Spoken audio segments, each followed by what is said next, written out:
Number 1, Nightmare Dungeons are fun now, and there's 2 reasons for that. First, no more Glyph XP from Nightmare Dungeons. Yes, you get that from the pit now. Nightmare Dungeons are for masterworking materials. And at this point, there's only one masterwork material left, and that is Obducite. No more upgrading, downgrading from Neath Iron to Ingolith. That is all out of the window. And that's not the only good thing. That Nightmare Dungeon behind me dropped me 100 Obducite.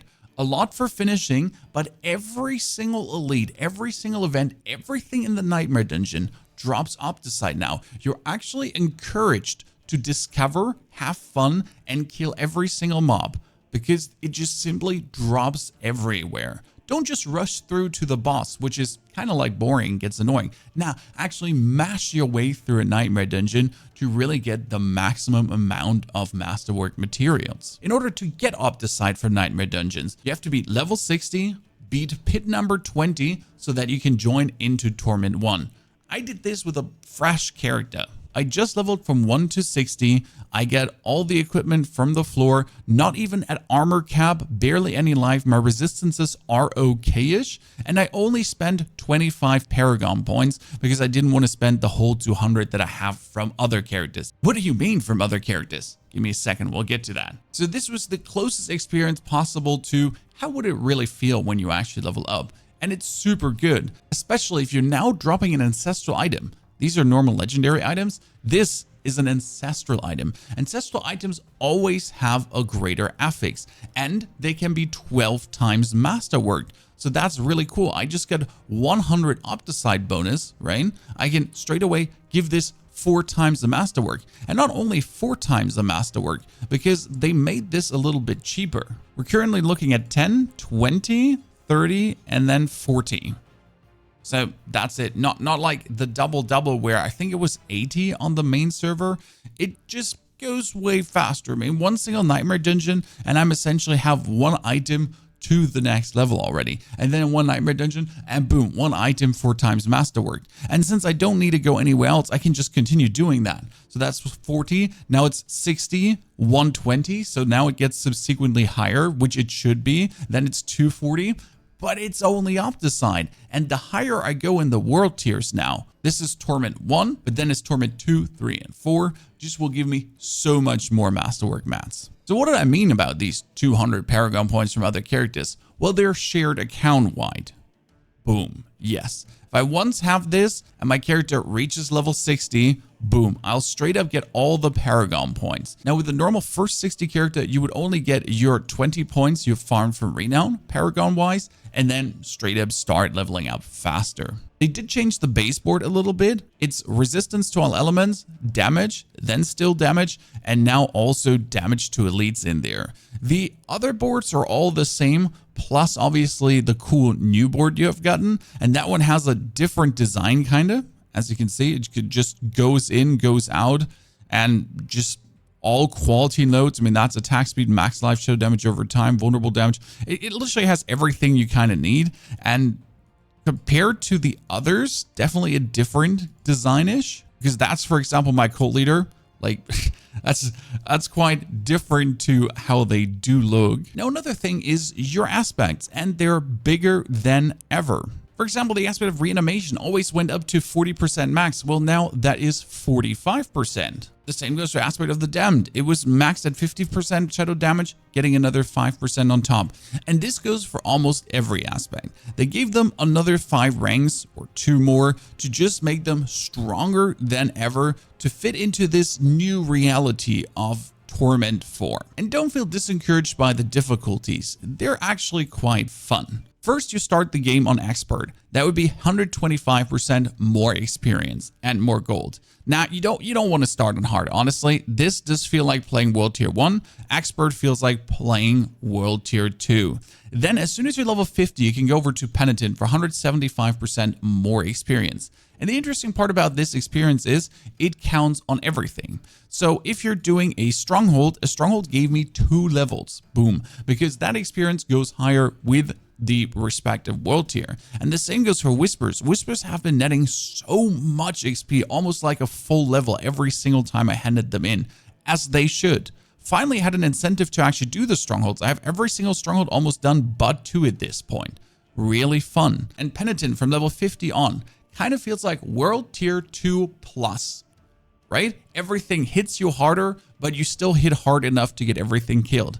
Now Torment 1, as soon as you're level 60, you get 300% more XP and gold, and you can finally drop Ancestrals. Ancestrals are the new uniques that will always have a greater affix, like my offhand here. And this does feel like World Tier 3, the current World Tier 3, just a little bit harder because we're losing 250 armor and resistances, not even at armor cap or remotely, but I'm a necro, so it's fine. Not even at a resistance cap here. So gonna be doing some work for this. And then Torment 2 will actually feel like World Tier 4 with the caveat of losing another 500 armor and resistance down by 50% again. But you get 400% more experience, and unique and mythic unique items per Torment tier are dropping more lightly. Everything is then everything in the world. Nightmare dungeons are Torment, Hell Tides are Torment, but everything also drops way more stuff. And the way you advance through the Torment tiers is actually doing the pit,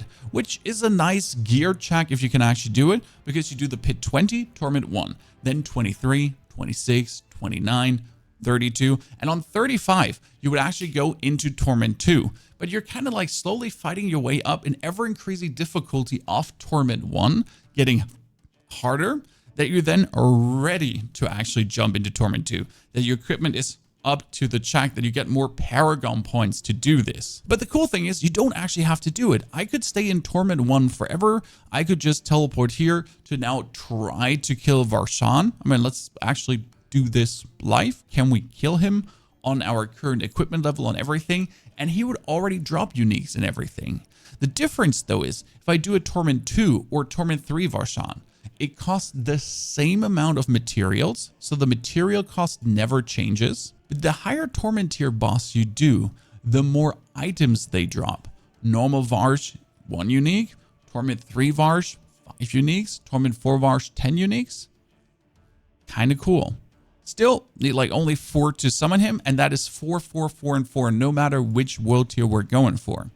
Now, obviously, you might not be able to straight up like kill a Torment 2 one because he's more resilient. Can I actually, yeah, a Torment 1 is feeling essentially like the normal progression you would be expecting as you're going here. Okay, Varsh killed, and we're getting one unique and 1 egg. Cool. And that is 750 item power. So the maximum item power we can actually get here, unless it is an Ancestral, which then would be 800 item power. Very fun thing though, if you go to the Smith and you actually get to the part where you could craft mythic uniques, right? Because you do have enough Resplendent Sparks.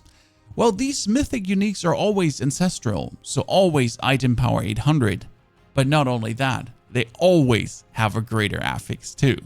Yes, let's say you find a normal one in the open world and get yourself 3 more Resplendent Sparks.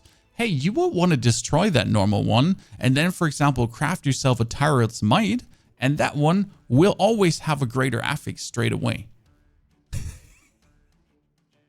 Yes, that's crazy, ain't it? And I would assume that maybe later, as we're doing Torment 4 bosses, we'll drop mythic uniques left, right, and center. That would be kind of cool. We're going into Torment 4. Now let's actually talk about armor and resistances, because that's where Tyrant's Might would obviously help tremendously. Boom, right? I'm fully resistance out straight away with 60 to all resistance, but I'm only looking at 25 plus, as you can see here right now. 32 plus, 25 plus, 63 plus, 25 plus, correct? If I now jump to Torment 2, that's already 50% resistance cut, then 75 resistance cut, and then 100 resistance cut. So straight up, juicing everything down I have right now, and I'm only able to actually get to this point with Tyrants. So if that all goes away now, I finally actually have to invest into my Paragon board to pick up some more all resistances, correct? But you gotta keep in mind that you can only take a maximum of 5 boards. Yes, board limit, 2 out of 5. So I can take the basic board plus 4 bonus boards. I can't simply just go past the Bone Graft only to pick up a little bit more resistance, max life shenanigans. Nah, if I don't need the bone graft, I won't even be looking at it. There's now a constant struggle to essentially get your armor and resistances up, which is kind of cool. Especially the armor will be harsh. I'm at 328 right now. And I do have like all 750 items kinda. And on top, I'm using my Necromancer thing for another 15% additional armor. Obviously, that's not a lot percentile wise as we're not have much, but you might be like really hardcore forced to then, with the tempering, always put on your defensive tempering, actually whip out some more total armor, right? To, oh Jesus, that's not total armor. We hate it. So we gotta really try to get some more of that to be able to, in the end game, that's another 15%, right? And then we gotta go to the jeweler and we gotta whip out the Grand Skulls. Yes, the Grand Skulls. There's over Royal, now a new level of skulls that we can then be able to actually get this. I mean, that's 1,000 now, right? I now reached 1,000. But as soon as I go further, 250 gone, 500 gone, 1,000 gone, and have to play the catch-up game. Sure, there's also ground rubies, so this in my armor would be 150 strength plus. What? Yep.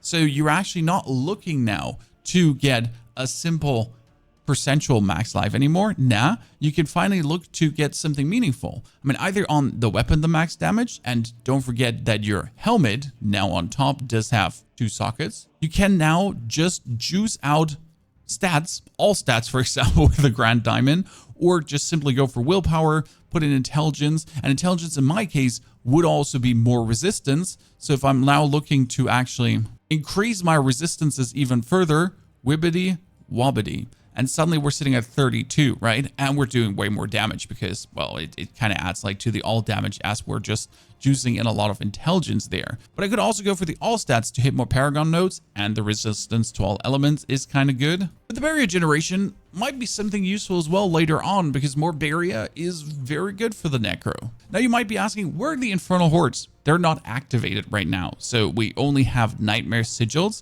but the Infernal Hordes fit in here exactly the same as Nightmare Dungeons do.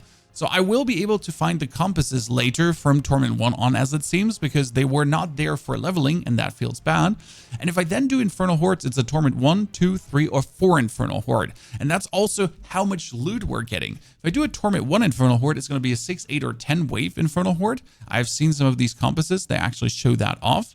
And then you're essentially just having the difficulty of your world tier go on, and you're getting the amount of loot from your world tier juiced up, and also the amount of experience and everything to have the Infernal Horde push your Paragon points to that. How do you upgrade your glyphs now though? And what is this about a legendary glyphs? Well, you do actually just play the pin. So you want to get into Torment 4 and you want to progress through the world tiers to get there. That means you have to play the pin. That means you're automatically leveling up your glyphs while you're testing if your build actually works as you're going through the pit. And now I finished just a pit level 22. I got myself another unique item, which is another Frostburn. That's kind of scam.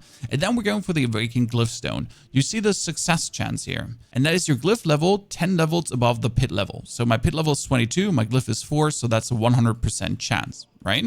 I haven't died a single time. So if I now try to upgrade this, I get +1. And I got 4 available upgrades. If I died, I only had 3 available upgrades. And interesting, there's a catch-up mechanic. So right now, this is 20 levels higher than Desecration. So I get +2 instead of just +1.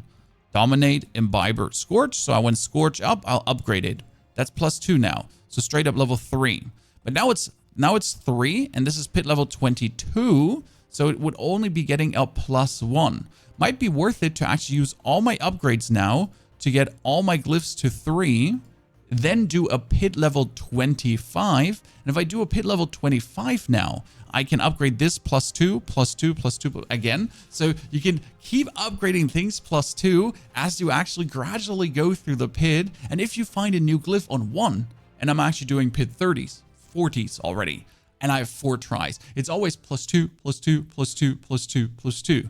That's quite nice. Now, an interesting thing about your skill tree, because there's new connections, you don't actually have to take certain things anymore. I can go for Hooed Flesh and then straight up go into Imperfectly Balanced. I don't have to put 1 point into Unliving Energy for that 3 essence. Now that 1 point is not a lot, but it does matter. Like if I don't need to harvest corpses for essence, but I still want to use Corpse Explosion into bonus damage, I can do that connection and not waste a point here. If I want to go from while healthy, your blood skills deal more damage straight up to the overpower bonus without actually ever taking Gruesome Mending, I can do this. I can go into my Army of the Dead ultimate and then straight away pick up Hellbent Commander without having to go into Bonded in Essence, which we primarily had to do beforehand. There's a lot of these connections which are just more handy now. I can go into Reaper's Pursuit and then straight up jump into Terror in case I want to leave Gloom or even Crippling Darkness behind. More choice, meaningful choice even. Oh, and the best update ever. You open your inventory, press on the wardrobe, and you can equip your pet straight away. Yeah. If you forget this as you're going out, you can straight away do this. Round of applause for Blizzard there. How are you liking it? Is this interesting to you, what you've seen so far? There needs to be certain tweaks and twerks still be made, but all in all, the progression and gameplay does feel really fun in the PDR. If you do want to see my live stream on how we just flew through the levels, how we leveled, there you go. And there's also more information on Season 6 in general. Enjoy and have a great good day.